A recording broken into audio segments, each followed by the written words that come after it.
한번도 유사시에 일본의 고유 영토에 자위대가 출동해 불법 정거자를 쫓아내자 지난 주말 일본의 마루야마 호다카 중의원이 트위터에 남긴 말이었습니다. 전쟁으로 독도를 되찾자는 이 망언은 큰 파문을 일으키고 있습니다.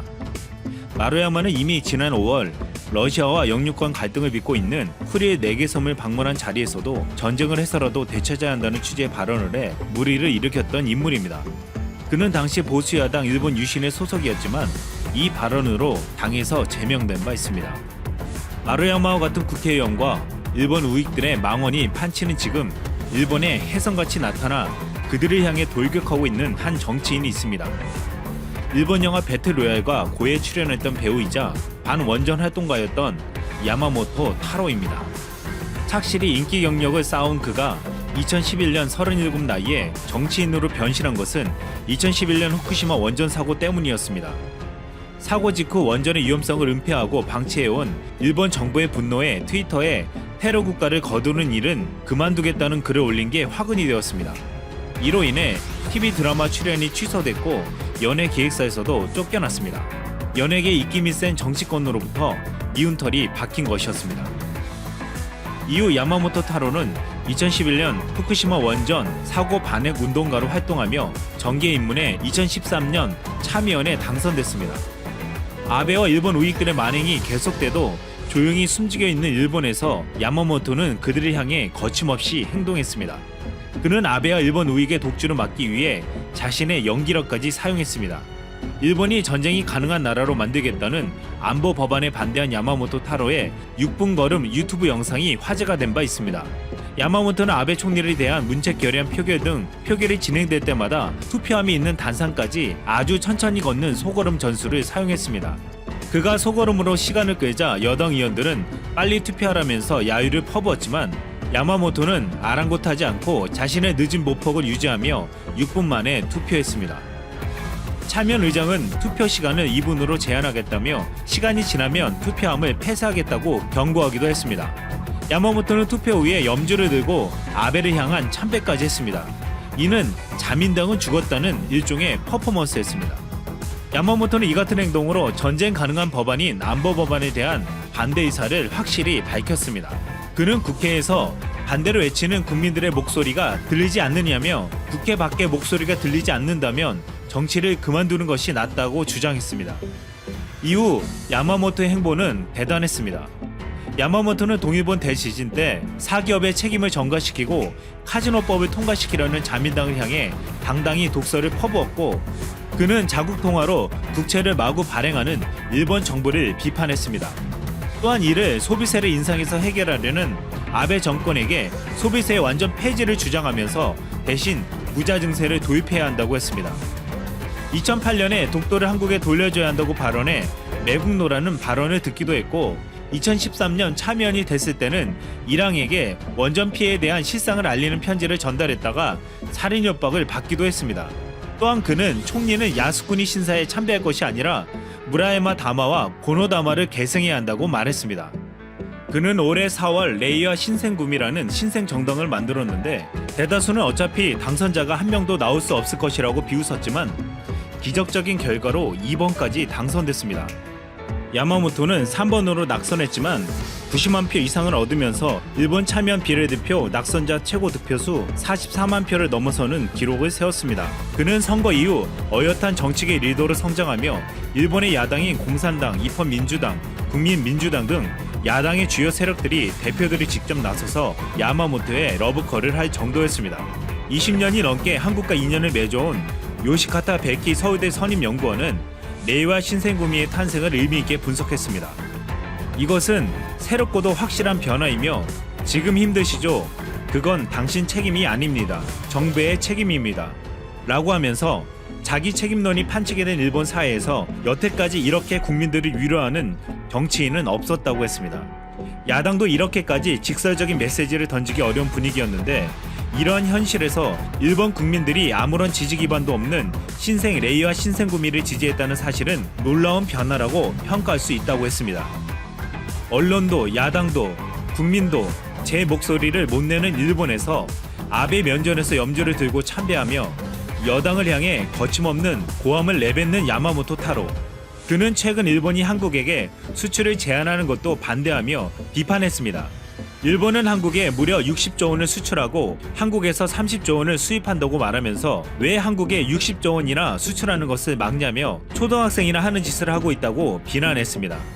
나라 위치는 바꿀 수 없다며 주변국과 잘 지내야 한다고 강조했습니다.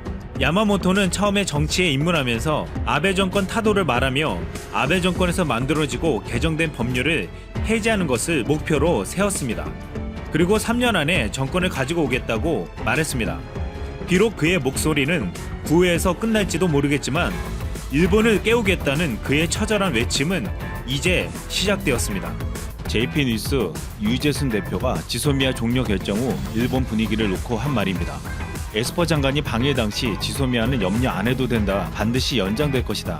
이미 한국 정부 쪽에 미국이 강력하게 얘기를 해놨다고 했는데 아베 정부는 이를 철석같이 믿고 있었고 때문에 어제 한국 정부의 지소미아 종료 결정은 일본 정부에 엄청난 충격을 안겨줬다는 것이었습니다. 우리 정부는 꾸준히 일본과 대화를 시도했지만 일본의 태도 변화가 없자 결국 지소미아 종료를 결정했습니다. 일본은 한국 정부의 지소미아 종료 발표로 안보에 대한 불안감을 느끼고 있는 것이 역력해 보였습니다. 하지만 일본 아베의 내각이 정말 불안해하는 것이 다가오고 있습니다. 바로 일본 경제의 10월 위기설입니다. 온갖 악재에 한국의 반격까지 나오면서 위기에 직면하고 있다는 것이었습니다. 최근 미중 무역 갈등 등의 영향으로 엔화 가치가 연일치 솟는 엔고 현상은 아베노믹스의 근간을 흔들고 있습니다. 지금의 엔고 현상이 10월까지 계속되면 일본 경제가 무너질 수 있다는 전망이 나오고 있습니다. 2013년 집권한 아베 정부는 저성장 저물가 일본 경제를 살리기 위해 중앙은행이 계속 금리를 낮추며 막대한 양의 돈을 풀어 엔화 가치 상승을 막고 정부의 재정 투자로 경기를 부양했습니다. 지난 20년 동안 0% 성장률을 기록한 일본 경제는 아베노믹스에 힘입어 지난해 1.8% 성장했습니다. 2002년 5.5%로 정점을 찍었던 실업률도 지난해 2.4%를 기록, 1992년 이후 26년 만에 가장 낮았습니다. 하지만 정상적이지 못한 방법의 경기 부양은 2008년에 글로벌 금융위기, 2016년에 브렉시트 등으로 엔고 현상이 나타나자 일본 기업들은 바로 실적 악화를 겪고 어려움을 토로했습니다. 니케이 아시아 리뷰에 따르면 1243개 상장 기업들의 지난 2분기 순이익은 지난해에 비해 14% 줄었는데 주된 이유는 엔고로 인한 비용 상승이었습니다. 또한 일본은 오는 10월 예정된 소비세 인상이 기다리고 있습니다. 일본은 지난 1989년 소비세가 처음 도입된 이후 3번의 인상 시기마다 일본 경제는 가계 소비를 중심으로 큰 위축을 겪은 바 있습니다. 엔화 강세로 수출 경쟁력이 약해졌을 뿐 아니라 미중 한일 무역 분쟁으로 대수요 위축이 불가피해 일본 경제는 흔들릴 위험이 커지고 있습니다. 일본은 엔고로 수출에서의 약세를 현재 내수 시장이 메우고 있는데 소비세 인상 이후 내수까지 둔화된다면 일본은 큰 어려움에 처할 것으로 보이고 있습니다. 소비세 인상 이후 소비 심리가 위축될 것이라는 전망에 한국의 일본 여행 보이콧도 큰 우려의 대상이 되고 있습니다. 현대경제연구원이 발표한 한일 여행 절벽의 경제적 피해와 시사점 보고서에서 이런 결과를 발표했습니다. 한국의 관광 불매 운동 여파로 내년 일본 경제 성장률이 0.1%포인트 떨어지며 고용이 95,785명이 줄어들 것이다. 앞으로 다가올 9월 추석 연휴를 대상으로 했던 료칸이나 식당들은 이때까지도 수익을 내지 못하면 파산할 가능성이 크다는 전망이 나오고 있습니다. 이미 휴가철 대목이었던 7월, 8월에 한국 관광객 수가 감소하면서 일본의 지방 소도시들은 비명을 지르고 있습니다. 얼마 전 이번 추석 때 해외여행지로 일본이 2위라는 보도가 나왔습니다. 많은 언론들이 헤드라인을 이렇게 뽑았지만 이는 잘못된 정보를 주었습니다. 일본이 2위라는 결과는 야놀자의 추석 연휴 예약률 데이터였습니다. 야놀자는 국내 숙박 예약 사이트로 해외여행 예약 건수가 많지 않고 그것도 16.8%밖에 안 되는 것을 추석 여행 2위라며 보도한 것은 의도적이라고밖에 볼 수 없었습니다. 해외여행 1위 업체 하나토의 올해 추석 연휴 예약 비중을 보면 일본 지역은 3.4%에 불과했습니다. 작년 추석 일본 여행 예약 비중이 20.8%였던 점을 비교하면 눈에 띄게 줄어든 수치였습니다. 8월과 9월의 일본 여행 예약 역시 예년에 비해 70% 정도 떨어졌습니다. 일본 여행 2위 업체 모두 투어도 일본의 추석 예약률이 작년과 비교해서 10분의 1 수준이라고 했습니다. 90% 정도의 여행객이 빠진 셈이었고 8월 기준으로 봐도 일본 여행 예약률이 20% 정도였습니다. 그해 국내 온오프라인 여행사들의 추석 연휴 예약 현황을 살펴보면 대부분의 국가들이 소폭 증감하거나 일부 국가가 대폭 늘어난 데 비해 일본은 70%에서 80%가량 예약 규모가 줄어든 것으로 나타났습니다. 일본 여행을 안 가겠다는 80% 이상의 여론조사 결과가 이번 추석 때부터 여실히 드러나고 있는 것입니다. 보수 성향의 요미우리 신문은 대한항공은 한국과 일본에 있는 6개 노선의 운항을 휴업 또는 중단하기로 했다고 전하고서 한국인에게 인기 있는 규슈나 홋카이도의 관광 관계자로부터 비명이 나오기 시작하고 있다고 말했습니다. 나로세 미치노리 일본 종합연구소 부주임 연구원은 이렇게 분석했습니다. 7월 불은 이란 관계의 악화가 확대하기 전에 예약한 사람이 대부분이다. 8월 이후 한국으로부터 방문객 수 감소가 확대될 것으로 예상된다고 우려했습니다. 일본 관광지가 정말 두려워하는 것은 8월부터 한국 관광객이 거의 전멸할 것으로 보이고 있는 것입니다.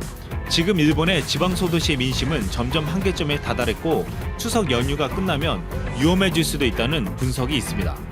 또한 한국 정부는 일본 방사능에 대한 문제를 제기하며 압박에 나서고 있습니다. 일본의 아킬레스건인 방사능 문제가 국제사회에 알려지면 도쿄올림픽 흥행에 치명적인 영향을 미칠 수 있다는 분석입니다. 지난 19일에 주한 일본 대사관 관계자를 초치해 일본이 후쿠시마 원자력 발전소 방사능 오염수를 바다에 흘려보낼 가능성이 거론되는 것과 관련해 구체적인 설명을 요구했습니다. 또한 한국 정부는 일본의 석탄재와 식품의 방사능 검사를 강화하기도 했습니다.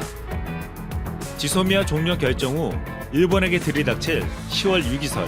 10월이 되면 엔고 현상과 소비세 인상으로 흔들릴 위험에 놓인 일본이 엄청난 흑자를 내고 있는 한국으로의 수출을 규제하는 자충수를 두었고 한국인 관광객으로 먹고 사는 지방 소도시 경제를 완전히 무너지게 만들었습니다. 지금과 같은 일본 여행 보이콧이 계속되면 10월쯤엔 문 닫는 곳들이 속출할 것으로 전망되고 있습니다. 또한 야심차게 준비한 도쿄올림픽도 한국의 방사능 문제 제기에 난관에 봉착해 있습니다. 지금으로 보아 아베 정권의 행보는 10월 위기설을 피해가기 쉽지